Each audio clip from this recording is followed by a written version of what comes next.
શાસન ચરમતીર્થપતિ પરમાત્મા મહાવીરદેવનું ચાલી રહ્યું છે અને મહિમા ભગવાન પાર્શ્વનાથનો ભગવાનના શાસનની અંદર સૌથી વધારે છે. લાસ્ટ 24 અવસરપીણી કાળ અને અવસરપીણી કાળની અંદર થયેલા 24 તીર્થંકર દેવો, શાસ્ત્રોએ આ અવસરપીણીને એક વિશેષ વિશેષણ આપ્યું. દર ઉત્સરપીણી અવસરપીણી ઉત્સરપીણી અવસરપીણી ચાલે છે. આ એક વ્યવસ્થા છે કાળની, અને ગોઠવાયેલી તે વ્યવસ્થાની અંદર કહેવાય છે કે અવસરપીણી એટલે ઉતરતું જાય, ડિટીરિયોરેટ. ઉત્સરપીણી એટલે ઉપર ચાલ્યું જાય. આજની ભાષામાં મારે કહેવું હોય તો એમ અને પીએમ. હા, રાતના 12 થી બપોરના 12 એને શું કહેવાય? એમ. ચડતું જાય ચડતું જાય ચડતું જાય. બપોરના 12 થી રાતના 12 એને શું કહેવાય? પીએમ. ઉતરતું જાય ઉતરતું જાય ઉતરતું જાય. ઉત્સરપીણી એટલે કાળનો એમ અને અવસરપીણી એટલે કાળનો પીએમ. ઉતરતું જાય, બધું જ ઉતરતું જાય. પણ એમાં કોક અવસરપીણી રેર આવે છે. હા, રેર અવસરપીણી જેને આવે છે, અને આવતી અવસરપીણીને શાસ્ત્રો એક વિશેષ વિશેષણ આપે છે. વિશેષણનો અર્થ જ એ કે જે સબ્જેક્ટને વધુ સ્પષ્ટ રીતે સમજાવે એનું નામ એડજેક્ટિવ.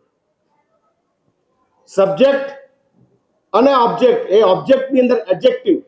એડજેક્ટિવ એટલે શું? તો જે સબ્જેક્ટ છે, સબ્જેક્ટ મીન્સ જે કર્તા છે, મુખ્ય વસ્તુ છે, એને વધુ સારી રીતે ઓળખાવવા માટેનો પ્રયત્ન કરે એનું નામ એડજેક્ટિવ, વિશેષણ. હા, વિશેષણ.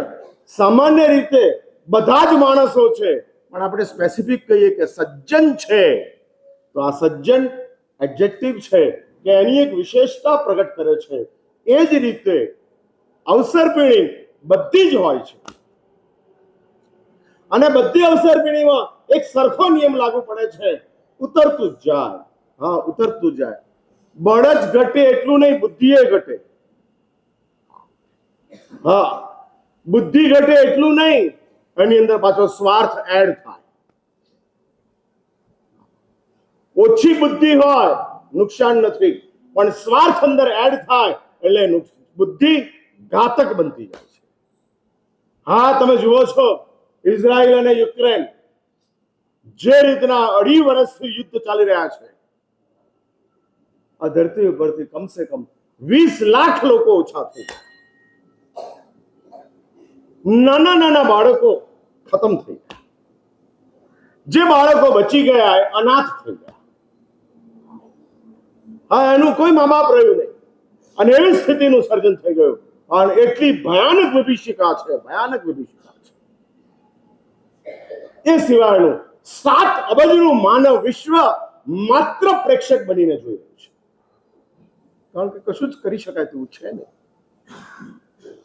એટલે આ પરિસ્થિતિ કેમ? બુદ્ધિ ઓછી છે એટલા માટે નહીં, સ્વાર્થ વધારે છે. બુદ્ધિ તો આપણામાં ઓછી છે, પણ એની સાથોસાથ સ્વાર્થ આપણામાં ઓછો છે. અને સ્વાર્થ ઓછો હોવાના કારણે આપણો ગુસ્સો ગાળા સુધી જાત છે, મારામારી સુધી નથી જતો. બરાબર ને? હું કહું, સાંભળો છો ને મારી વાત? એટલે આપણો ગુસ્સો ગાળાગાળી સુધી જાય છે, મારામારી સુધી જતો નથી. મારામારી સુધી જતો નથી માટે ખૂનામરકીની વાત આવતી નથી. એટલે આ ગુસ્સાના વેરિએશન છે. હા, એ વેરિએશન ચાલતા જાય અને મારામારી સુધી આપણે પહોંચતા નથી. કારણ કે આપણો એક ગુસ્સાની અંદર સ્વાર્થ ઓછો છે. ભલે બુદ્ધિ ઓછી હોય, એક વાત સમજી રાખજો, બુદ્ધિ હોય અને સ્વાર્થ ના હોય તો ગુસ્સો થાય. સાચું બોલો. આમ બુદ્ધિમાન માણસો ગુસ્સો કરે કે શાંતિ રાખે? હું પૂછું છું, બરાબર ને? એટલે તમે બુદ્ધિમાન છો ને ચંપકભાઈ? શાંતિ રાખે. બુદ્ધિમાન માણસો શાંતિ રાખે. સાચું બોલો. ધનવાન માણસો કંજૂસ હોય કે ઉદાર હોય?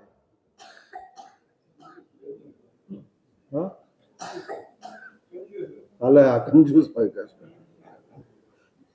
એટલે સમજી લેવાનું, ધનવાનની સાથે, આમ બુદ્ધિમાનની સાથે શાંતિ હોય, ધનવાનની સાથે ઉદારતા હોય, પણ જ્યારે ધનવાનની સાથે સ્વાર્થ ગોઠવાય ત્યારે કંજૂસાઈ આવે. એટલે સ્વાર્થ એવો એક ઇમ્યુનિટી ડિસઓર્ડર છે આધ્યાત્મિક જગતની અંદર.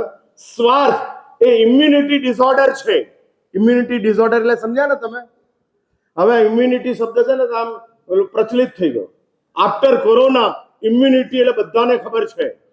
Before corona what is immunity we don't know. હા, અમને ખબર જ નહોતી. પણ કોરોના પછી ઇમ્યુનિટી કોને કહેવાય ખબર છે? પ્રતિકાર શક્તિ. ઇમ્યુનિટીનો અર્થ જ છે પ્રતિકાર શક્તિ. હા, પ્રતિકાર શક્તિ. અને એવી એક પ્રતિકાર શક્તિ જ્યારે સ્વાર્થ આવે છે ત્યારે ટુ બી વેરી ક્લિયર, એકદમ સ્પષ્ટ થઈ જાઓ, સ્વાર્થ આવે છે મીન્સ સમજી રાખો આપણી ઇમ્યુનિટી વીક થઈ ગઈ. હવે પ્રતિકાર શક્તિ તૂટી ગઈ. હું આંતરિક જગતની વાત કરું છું. શારીરિક જગતની અંદર જ્યારે પ્રતિકાર શક્તિ ઓછી હોય ત્યારે નાનકડું મચ્છર પણ મેલેરિયા કરી દે. કેમ? શારીરિક ઇમ્યુનિટી ઓછી છે, પણ આંતરિક હા ઇમ્યુનિટી જ્યારે ઓછી થાય છે, માનસિક ઇમ્યુનિટીનું નામ છે વિશાલતા. મનથી માણસ બહુ વિશાલ હોય, બહુ વિશાલ, પણ જ્યારે સંકુચિતતા આવે છે, હા માત્ર સંકુચિતતા, ઓનલી આઈ, આ માનસિક ઇમ્યુનિટીનું ડિસઓર્ડર છે. હા, માનસિક રીતે પ્રતિકાર શક્તિ ઘટી ગઈ. અને એ જ રીતે આપણી આત્માની એક પ્રતિકાર શક્તિ છે, સ્વાર્થ ખતમ થાય છે. અને એટલે આત્માની એક પ્રતિકાર શક્તિ વધતી જાય છે. લોકોએ ના પાડી કે પ્રભુ ન જાઓ, આ કનકખલ નામનું વન છે અને ત્યાં આગળ ચંડ કૌશિક નાગ છે, મત જાઓ. પણ ઇમ્યુનિટી સ્ટ્રોંગ છે. આત્માની ઇમ્યુનિટીનું નામ છે પરાર્થ, અને આત્માની ઇમ્યુનિટીનો ડિસઓર્ડરનું નામ છે સ્વાર્થ. અને પ્રભુનો પરાર્થ સ્વાર્થ સંપૂર્ણ શૂન્ય થઈ ગયો. કઈ કમાલ છે, કઈ કમાલ છે. શૂન્ય થઈ ગયો. માઇનસ લેવલની ઉપર સ્વાર્થ ચાલ્યો ગયો. માઇનસ લેવલની ઉપર, નોટ શૂન્ય, માઇનસ. છે જ નહીં, છે જ નહીં. મહાવીરના જીવનની અંદર 27મા ભાવની અંદર આખો 72 વર્ષનો ભગવાનનો જીવનકાળ છે. એમાં મને એક સ્વાર્થ ભગવાનનો શોધી આપો, પોતાનો સ્વાર્થ. નહીં જડે, હા નહીં જડે. અને તમે શોધી આપો તો હું ગુલામ થઈ જાઉં. વર્ધમાન તરીકેના જીવનમાં પણ સ્વાર્થ નહીં, સાધક તરીકેના જીવનમાં પણ સ્વાર્થ નહીં. વિતરાગતાની સાથે તો સ્વાર્થ ન હોય એ બાય ડિફોલ્ટ છે, સ્વાભાવિક રીતે ગોઠવાય એવા છે, બાય ડિફોલ્ટ. ચશ્મા લો એટલે બોક્સ મળી જ જાય બાય ડિફોલ્ટ, ખરીદવું ન પડે એની સાથે જ. એ જ રીતે વિતરાગતા હોય એટલે સ્વાર્થ ન જ હોય બાય ડિફોલ્ટ. પણ જ્યારે આ ડિસઓર્ડર થાય છે અને આંતરિક જગતની અંદર આ સ્વાર્થ આપણો વધતો જાય છે, ચેક ઇટ અને ચેક કરતા જાઓ. હા, એ ચેક કરતા જાઓ, નહીં તો આ સ્વાર્થ તમારી ઉપર એવો હાવી થઈ જશે કે હાવી થયેલો એ સ્વાર્થ તમને ધાર્મિક જગતની અંદર પણ નહીં છોડે. માટે જ વાત મારી એ ચાલે છે કે અવસર પીણી કાળ ઘટતું જાય, બુદ્ધિએ ઘટે, ધને ઘટે, હા સામર્થ્ય ઘટે. અને એ અવસર પીણી કાળની અંદર વળી પાછા આ અવસર પીણી કાળને નવું એક વિશેષણ એડ થયું, આ અવસર પીણીને ઓળખાવવા માટે. અને નવું વિશેષણ એડ થઈ અને આ અવસર પીણીને સ્પષ્ટ કરે છે કે આ અવસર પીણી કેવી છે. તો શાસ્ત્રો કહે છે હુંડા અવસર પીણી છે. હુંડા એટલે ભૂંડા. હુંડાનો અર્થ જ છે ભૂંડા. ભૂંડી અવસર પણ આ અવસર પીઢીનું એક સદભાગ્ય છે કે આ અવસર પેઢીની અંદર 24 તીર્થંકર દેવોની અંદર એવા 5 તીર્થંકર દેવો છે કે જે બહુ પ્રસિદ્ધ છે.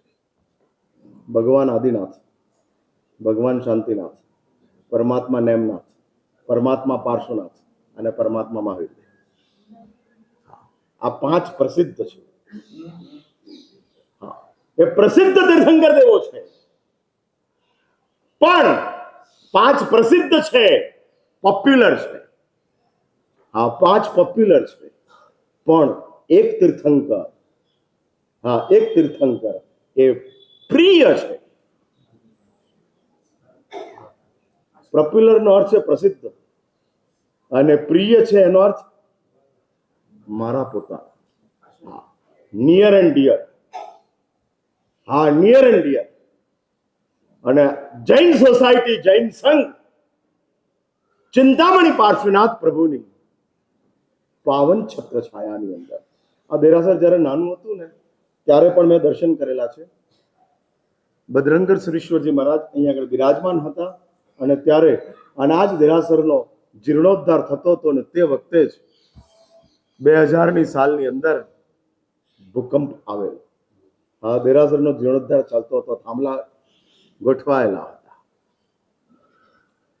એટલે આ પરમાત્મા ચિંતામણી પાર્શ્વનાથ, હું માત્ર પાર્શ્વનાથની વાત કરવા માંગુ છું કે જે દેવાદિદેવ પરમાત્મા પાર્શ્વનાથ છે, કે જે પાર્શ્વનાથ પ્રભુ જેમની લોકપ્રિયતા વિશાળ છે. એક વાત સમજી રાખજો, ઇતિહાસ એ આપણા માટે ગાઈડ છે, ઉપદેશ એ આપણા માટે રૂલિંગ છે. એટલે ઉપદેશ એ રૂલિંગ છે, હાઉ ટુ લીવ ઉપદેશ કહે છે. પણ એ હાઉ ટુ લીવ એની અંદર કેવી રીતે આની અંદર આગળ વધી શકાય એને માટે ગાઈડ છે. અને ગાઈડ બુક એટલે ઇતિહાસ એ ગાઈડ બુક છે અને ઉપદેશ એ રૂલિંગ છે. રૂલિંગ કોમન હોય, ગાઈડ પર્સનલ. બધાને માટે નિયમ એક સરખો. આ બધાને એક સરખો નિયમ, પણ ગાઈડ પર્સનલ હોય. કારણ વ્યક્તિગત છે એટલે ગાઈડ વ્યક્તિગત છે, રૂલિંગ કોમન છે. બધાને એક સરખું કામ લાગતું, એક સરખું. અને એનું નામ રૂલિંગ કહેવાય. એનું નામ રૂલિંગ કહેવાય. અને રૂલિંગની સાથે ચાલતો જાય. પણ તમારે વ્યક્તિગત રીતે તમારા આત્માની અંદર કંઈક વિશેષ કરેક્શનની જરૂર છે ત્યારે ઇતિહાસ કહે છે કે હું તારા માટે ગાઈડ બનીશ. એવા અનેક દ્રષ્ટાંતો છે. જનરલ નિયમ એ જ છે, રૂલિંગ એ જ છે, સંસાર ત્યાગ કરો, બ્રહ્મચર્યનું પાલન કરો અને તો જ તમને મોક્ષની પ્રાપ્તિ થાય. પણ ગાઈડ એવું કહે છે ગુણસાગરની કે સપ્તપદીના ફેરામાં બેઠા બેઠા વિતરાગતા પ્રાપ્ત થાય. ઉપદેશ એવું કહે છે કે મંદિરમાં વિતરાગતા મળે અને ગાઈડ એવું કહે છે કે ચોરીમય વિતરાગતા મળે. સાચું બોલો, આમ કઈ વિતરાગતા ફાવે? મંદિરની ફાવે કે ચોરીની ફાવે? તમારો ચોઈસ કયો? હું જાણવા માંગુ છું કયું લાઇકિંગ. અહીંયા આગળ 2 વિતરાગતા છે. 2 વિતરાગતા કે જે વિતરાગતાની અંદર એમ કહે છે કે છોડીને વિતરાગ થાવ, અને બીજી એક વિતરાગતા કહે છે મેળવીને વિતરાગ થાવ. તમારો ચોઈસ કયો? કેમ કોઈ ચોઈસ જ નથી? વેજીટેબલ? હા, એટલે છોડવા માટે મેળવવાનું છે.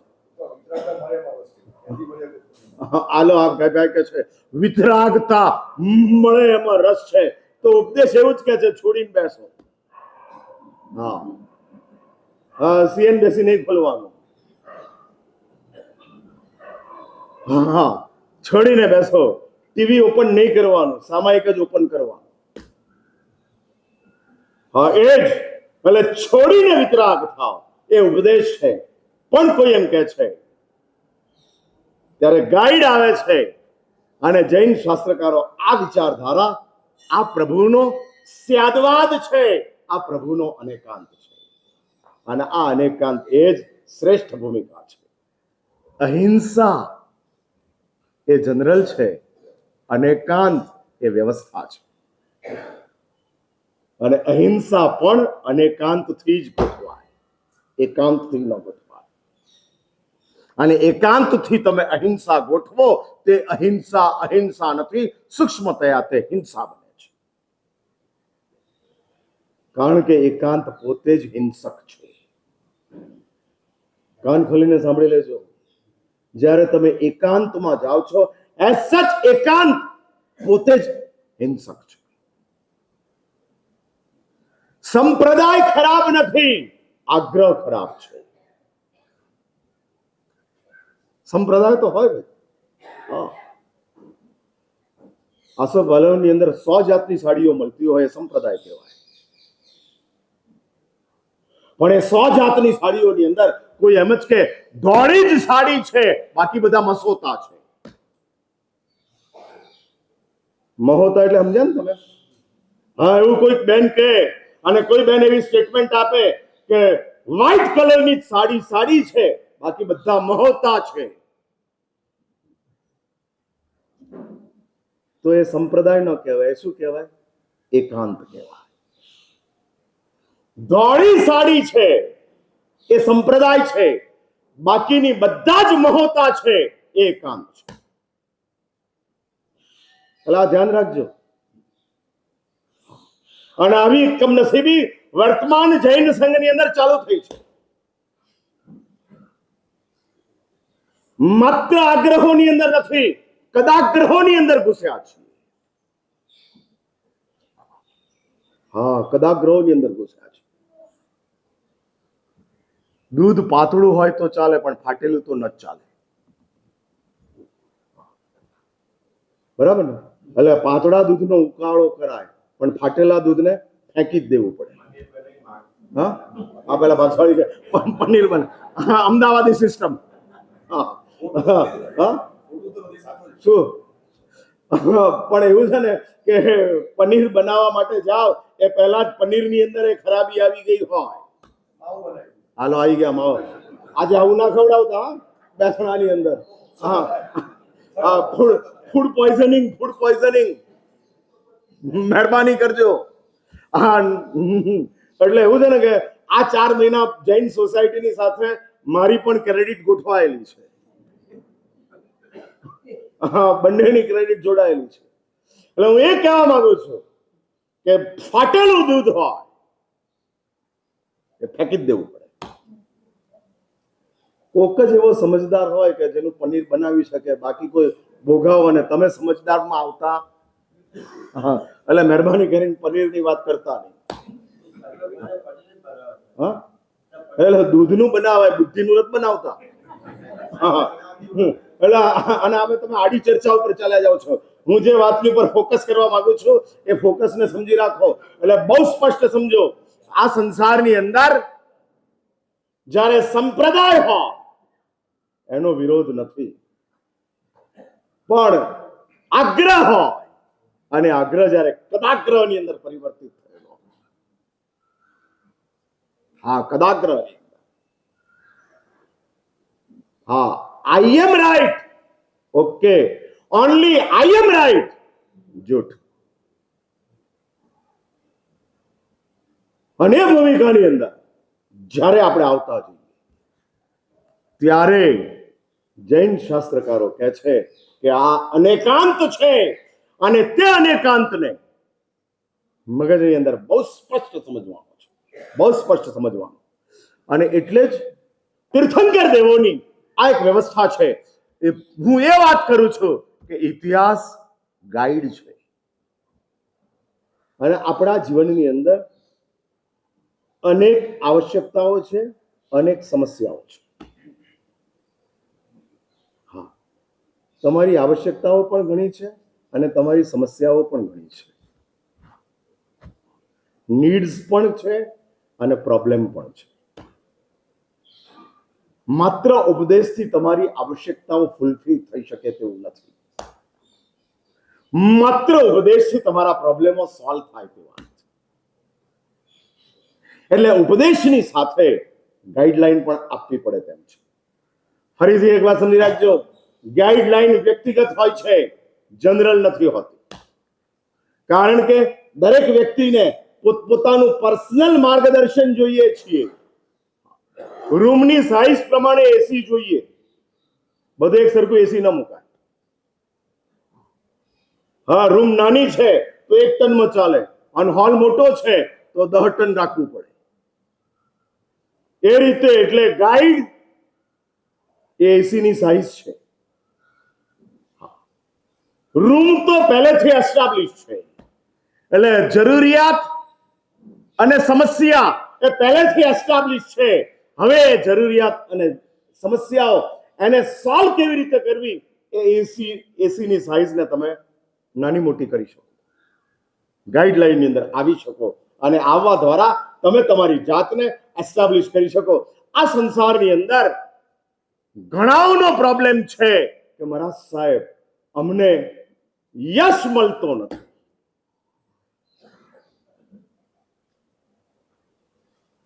ઘસાઈ જઈએ તોય પ્રશંસાના 2 શબ્દો મળતા નથી. શાસ્ત્રો તો એવું જ કહે છે કે સમાધિથી, ઉપદેશ એવું જ કહે છે કે સમાધિથી સમય પસાર. હા, અને આ સવાલ ભાઈઓ કરતા બહેનોનો વધારે છે. કારણ કે હંમેશને માટે અલ્ટિમેટલી નબળો માટી, ગુજરાતીમાં કહેવત છે. બોલો ચંપકભાઈ, આગળ બોલો. હા, ગુજરાતીમાં કહેવત છે, નબળો માટી બૈરી ઉપર સૂરો. આ ગુજરાતી કહેવત છે, ઇન્ટુ ઇન્વર્ટેડ કોમામાં મૂકું છું. હા, એટલે જેનું દુનિયામાં ન ચાલતું હોય એ ક્યાં ચલાવે? ઘરમાં ન ચાલતું હોય એ કોની ઉપર ચલાવે? હા, બરાબર. એટલે બહેનોનો આ સવાલ છે કે મહારાજ સાહેબ ઘણી બધી મહેનત કરીએ, ઘણું બધું જતું કરીએ, ઘણા બધાને એડજસ્ટ થવાનો પ્રયત્ન કરીએ, છતાંય જશ મળતો નથી. અને ત્યારે ત્યાં પાર્શ્વનાથ ભગવાનનું જીવન ગાઈડ બનીને આવે છે. પરમાત્મા પાર્શ્વનાથ, આખું એક પરમાત્મા પાર્શ્વનાથના જીવનનું એનાલિસિસ કરવાનું છે. ભગવાન પાર્શ્વનાથના 10 ભવો છે. 10મો ભવ પરમાત્મા પાર્શ્વનાથનો પાર્શ્વકુમાર તરીકેનો છે. પણ એ પહેલાના 9 ભવ, 10મો ભવ તો તૈયાર ડીશ છે, 9 ભવ એ એનું કોમ્બિનેશન છે, આઈટમોની તૈયારીઓ છે. અને તૈયારીઓ દ્વારા 10મો ભવ આવતો જાય છે. ભગવાન મહાવીરનો ભૂતકાળ, હા, ભગવાન મહાવીરનો ભૂતકાળ ક્રાઇમ એન્ડ રિવેન્જ છે.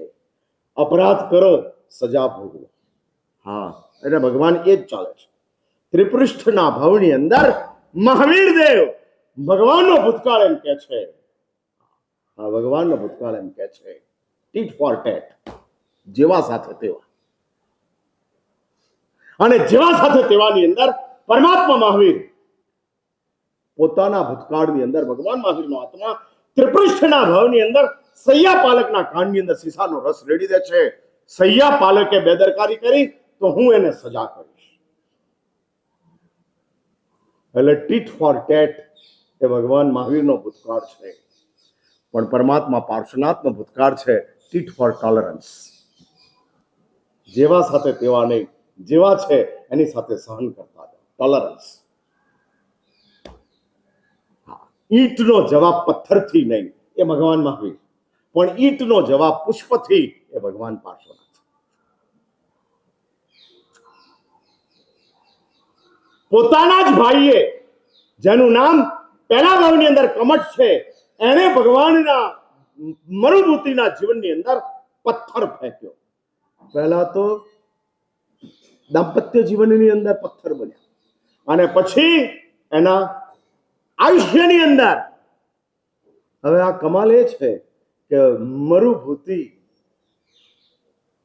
સત્સંગના પ્રભાવે સમ્યક દર્શનને પ્રાપ્ત કરે છે. હું દ્રષ્ટાંતને બહુ લંબાવતો નથી, પણ એક દ્રષ્ટાંત તમે નજરની સમક્ષ રાખજો. આ બંને ભાઈઓ છે, અને આ બે ભાઈઓની અંદર મરુભૂતિ જન્મજાત જે ભાવની અંદર તીર્થંકર દેવના આત્માને સમ્યક દર્શનની પ્રાપ્તિ થાય એ ભાવ પહેલો કહેવાય. ફર્સ્ટ સ્ટાર્ટિંગ, ટોળામાંથી લાઈનમાં આવવું, એનું નામ સમ્યક દર્શન. ભ્રમણનો અર્થ છે ટોળું, અને યાત્રાનો અર્થ છે લાઈન.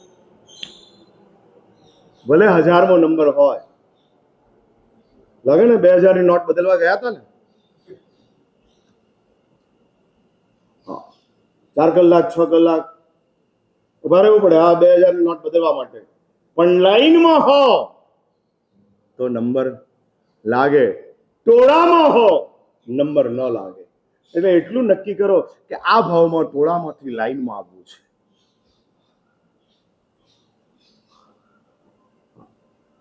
ટોળાનો અર્થ છે અનંતા, લાઈનનો અર્થ છે સંખ્યાતા. હા, લાઈનમાં આવવું. ભલે ભલે સંખ્યા અનંતની હોય છતાંય લાઈનમાં આવવું છે. અને લાઈન બહુ મહત્વની છે. નંબર મહત્વનો નથી, લાઈન મહત્વની છે.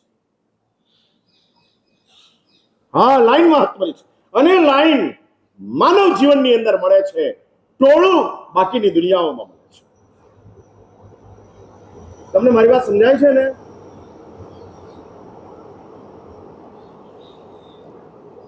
હું જે કહી રહ્યો છું એ મગજમાં ઉતરે છે ને? ટોળું અને લાઈન તમે આરામથી વિચારી શકો એટલા માટે આ શબ્દોને હું વારંવાર ફોકસ કરું છું. નંબર જ ન લાગે એનું નામ ટોળું છે, નંબર લાગે એનું નામ લાઈન છે. પછી સદગતિની નંબર હોય, સદગુણનો નંબર હોય, સમાધિનો નંબર હોય, શાંતિનો નંબર હોય, શાતાનો નંબર હોય, ગમે તેનો નંબર હોય, પણ એ નંબર લાગે એનું નામ લાઈન છે, નંબર જ ન લાગે એનું નામ ટોળું છે. અને આ અનંતા જીવ રાશિઓની એક જબરજસ્ત સમૂહ છે, જબરજસ્ત સમૂહ છે.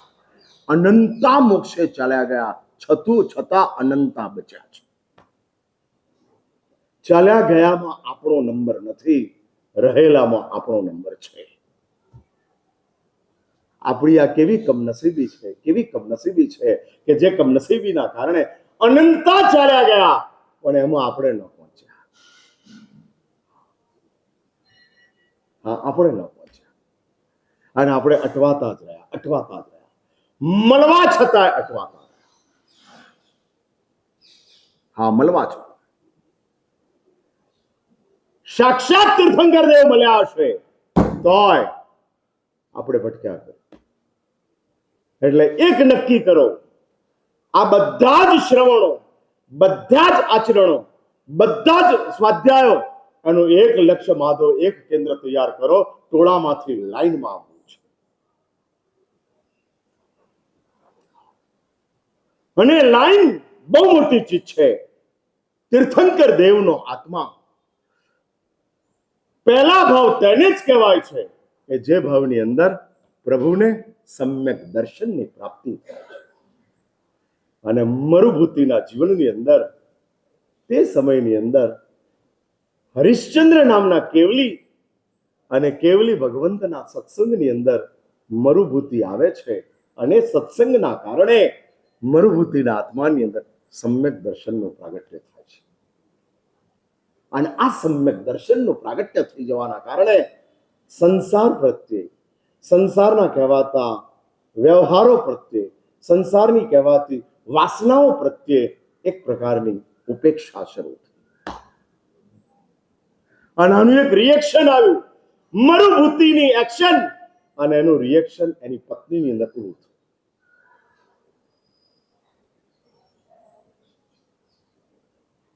જેઠ અને નાના ભાઈની પત્ની, એની વચ્ચેના રિલેશનોની પવિત્રતા ખતમ થઈ.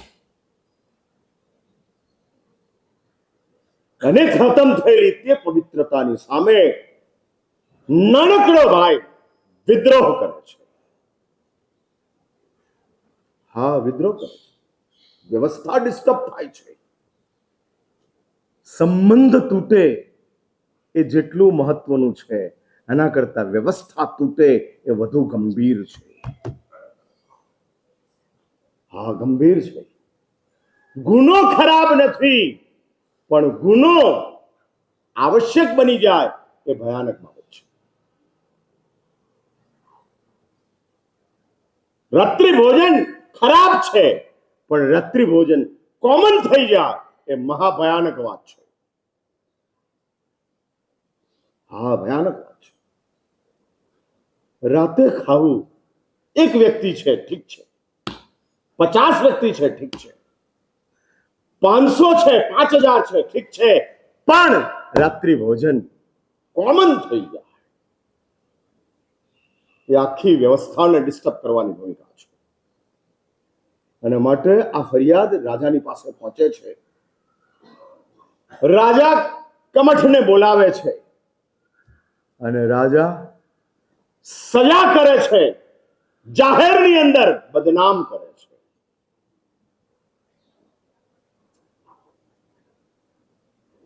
બીજા બધી જ શિથિલતાઓ માટે વ્યક્તિગત પ્રાયશ્ચિત છે, પણ ચતુર્થ વ્રતની જ્યારે શિથિલતા આવે છે ત્યારે એનું પ્રાયશ્ચિત જગ જાહેર કરાતું હોય છે. કારણ કે વ્યવસ્થાનો ડિઝોર્ડર છે. કોઈ પણ સંયોગની અંદર ચલાવી ન લે.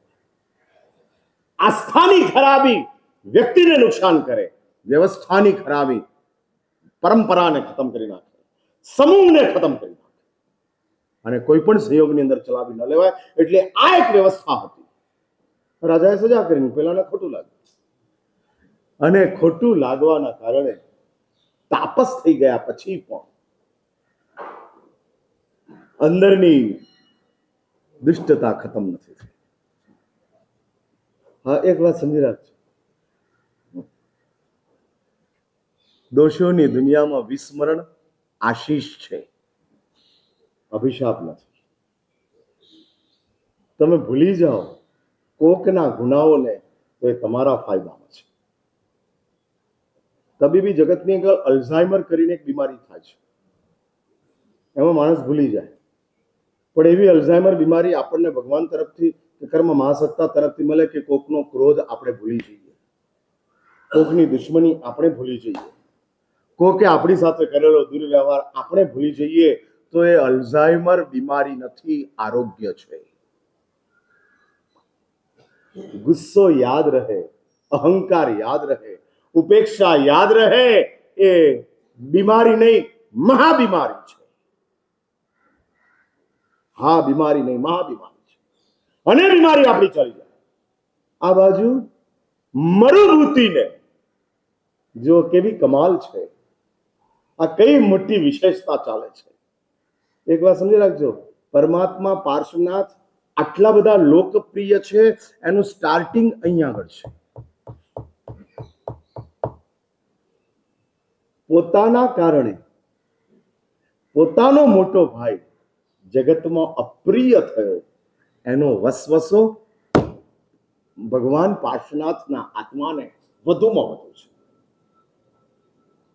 અને એને અફસોસ થાય છે સમય પસાર થતા, મેં ક્યાં રાજાની પાસે મોકલ્યા, મેં ક્યાં મોટા ભાઈને સજા કરાવી, શા માટે બિચારાને બદનામ કર્યા. કોકની બદનામીમાં કારણ ન બનશો, નિમિત્ત ન બનશો અને વાયરલ ન કરશો. હા, અત્યારે આમ વોટ્સઅપ બહુ વાયરલ થતા જાય.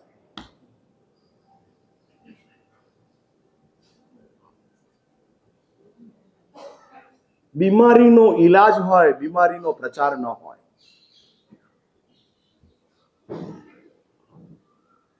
કલિકાલની કમનસીબી છે કે બીમારીનો ઈલાજ નથી થતો, બીમારીનો પ્રચાર થાય છે. ચોરે ને ચૌટે ચાલતી હોય છે. અને ચાલતી બીમારીના પ્રચારના કારણે બીમારી નથી ભોગવાતી, બીમારની સંસ્થા ભોગવાતી જાય છે. અને સીધી આડકત રીતે આપણે એના નિમિત્ત બનતા જઈએ છીએ. હા, બનતા જઈએ છીએ. એટલે એવું નક્કી કરો, જેમ નહીં ખાવું એનું માંસખમણ છે ને, એમ નહીં નિંદા કરવી એનું માંસખમણ ચાલુ કરો.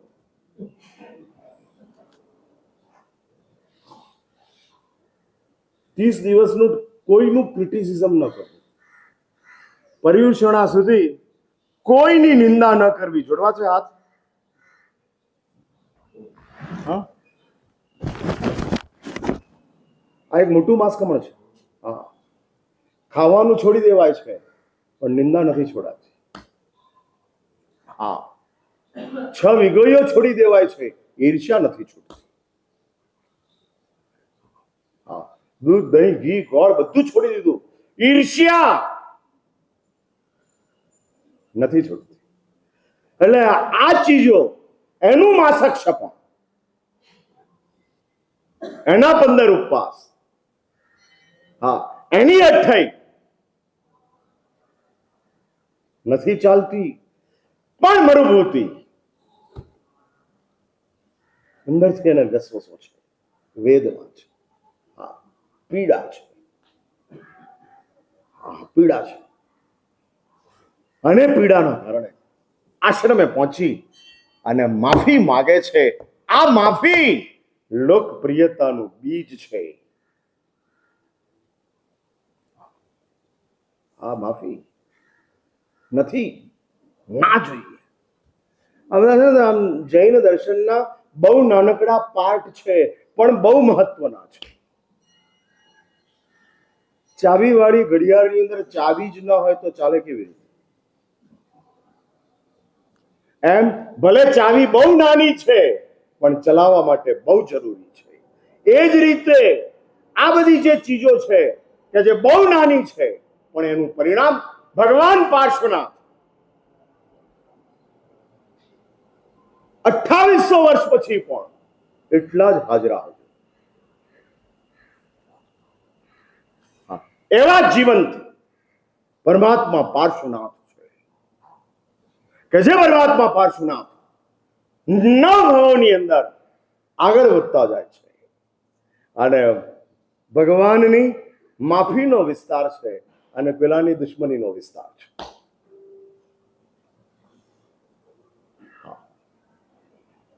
અને દુશ્મનીનો વિસ્તાર વધતો જ જાય છે, વધતો જાય છે.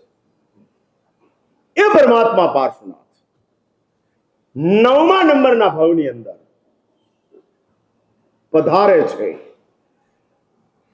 ભગવાન પાર્શ્વનાથનો 9મો ભાવ કયો? પ્રાણત દેવલોક. જે દેવલોકમાં ભગવાન મહાવીર છે એ દેવલોકની અંદર ભગવાન પાર્શ્વનાથ છે. બંને એક જ દેવલોકની અંદર. પૂર્વના ભાવમાં 26મો ભાવ ભગવાન મહાવીરનો પ્રાણત, 9મો ભાવ ભગવાન પાર્શ્વનાથનો પ્રાણતની અંદર. કદાચ બે મળ્યા પણ હોય ઉપર.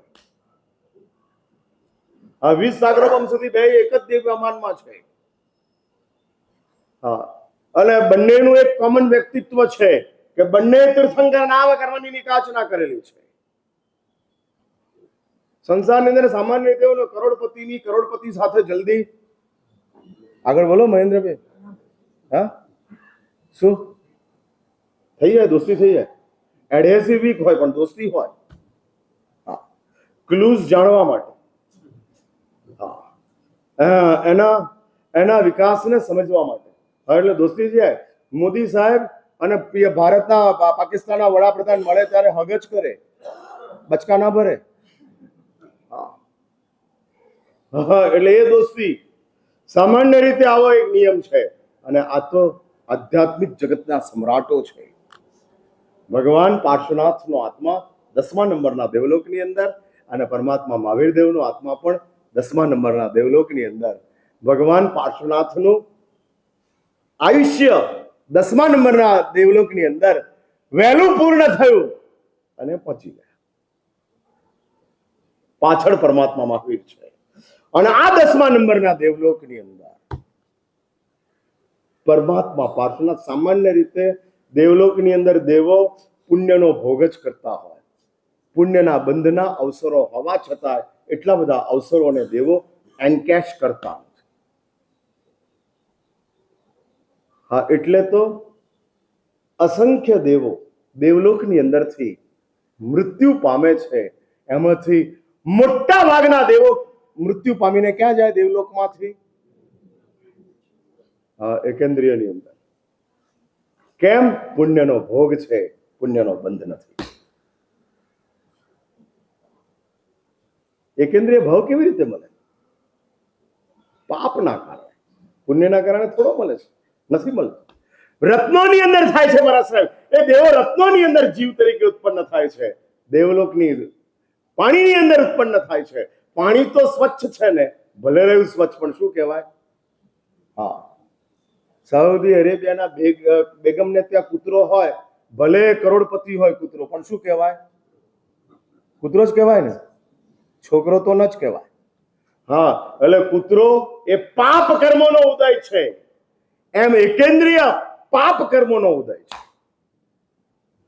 અને પાપ કર્મની અંદર અસંખ્ય દેવો દેવલોકની અંદરથી મૃત્યુ પામી પશુઓની દુનિયાની અંદર જાય છે. કેમ? પુણ્યનો ભોગ છે, પુણ્યનો બંધ નથી. આ બધા વાક્યો બોલે ને ત્યારે થોડું તમારી જાતની સાથે ટેલી કરવાનું. ભોગ કે બંધ, શું ચાલે છે? પુણ્યનો ભોગ કે પુણ્યનો બંધ? એક વાત સમજી રાખજો, સુખને છોડો તો પુણ્યનો બંધ થાય છે, સુખને ભોગવો તો પુણ્યનો ભોગ થાય છે. હા, સુખને છોડો તો પુણ્યનો બંધ, સુખને ભોગવો પુણ્યનો ભોગ. ચા પીવાની અંદર માત્ર ચા જ નથી પીવાતી, પુણ્ય પીવાય છે.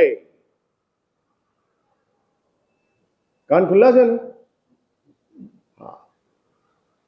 હા, અને આ એ પુણ્ય છે કે જે પુણ્ય આવતીકાલે તમને બાસુદી આપી શકે એમ છે. આજે ચામાં પૂરું થઈ ગયું.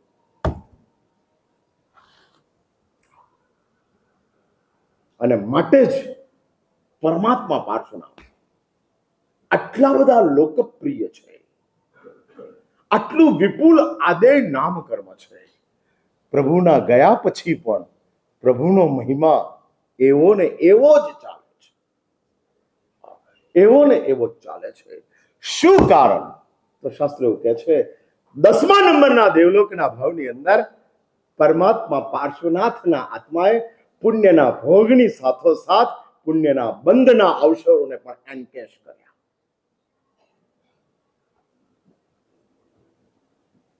અને 500 તીર્થંકર દેવોના કલ્યાણકોની અંદર પ્રભુ પાર્શ્વનાથ પહોંચતા ગયા, કલ્યાણકોની અંદર ઉપસ્થિત થતા ગયા. જે પોતે બનવાના છે એ પહેલા બનેલાઓ માટે આવો એક આદર અને સત્કાર ઉભો કરતા જાય છે. અને પરમાત્મા પાર્શ્વનાથનો આત્મા 500 કલ્યાણકોની સાથે જોડાયા, જેના કારણે એટલું જબરજસ્ત આદેય નામ કર્મ પ્રાપ્ત થયું. એક વાત સમજી રાખજો, કર્મની દુનિયાની અંદર 2 પ્રકારના કર્મો છે, અનાદે અને આદે. આદે, અનાદે. આદેયનો અર્થ કોકની ગાળ પણ ગમે, એ ગાળ સારી છે માટે નહીં, કર્મ સારું છે માટે. આ આદેય નામ કર્મ એવું છે કે તમને ખખડાવે તો તમને સારું લાગે, અને અનાદેય નામ કર્મ એવું છે કે તમે હાર લઈને જાઓ તો એમ થાય કે આ ક્યાં લઈને આવ્યો,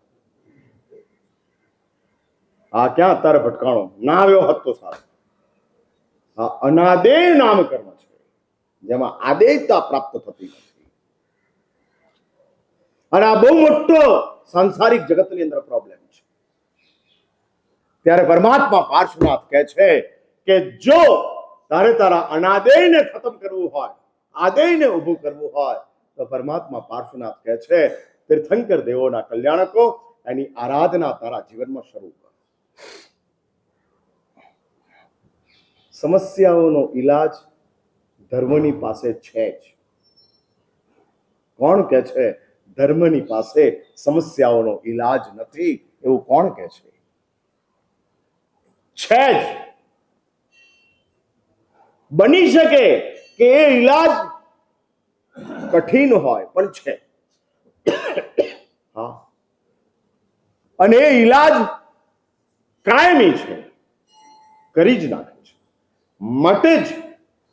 માટે જ આ પરમાત્મા પાર્શ્વનાથ કે જે પરમાત્મા પાર્શ્વનાથ પૂર્વના ત્રીજા ભાવની અંદર તીર્થંકર નામ કર્મની નિકાચના કરે છે, ચક્રવર્તી તરીકેના જીવનની અંદર હતા. અને ચક્રવર્તી તરીકેના જીવનની અંદર શાસ્ત્ર એવું કહે છે કે ચક્રવર્તી રાજકુમાર હતા, અને તે વખતે અશ્વશાળાની અંદર ઘોડો હતો, અને ઘોડો બહુ સુંદર દેખાતો હતો. એની ઉપર આ સુવર્ણ બાહુ રાજકુમાર બેસે છે, ઘોડો ઉડવા માંડે છે. ઉડતો પહોંચે છે વૈતાઠ્ય, અને ત્યાં આગળ રાજકુમારી પદ્માવતી એની સાથે આમના લગ્ન થાય છે. હજારો કન્યાઓની સાથે લગ્ન.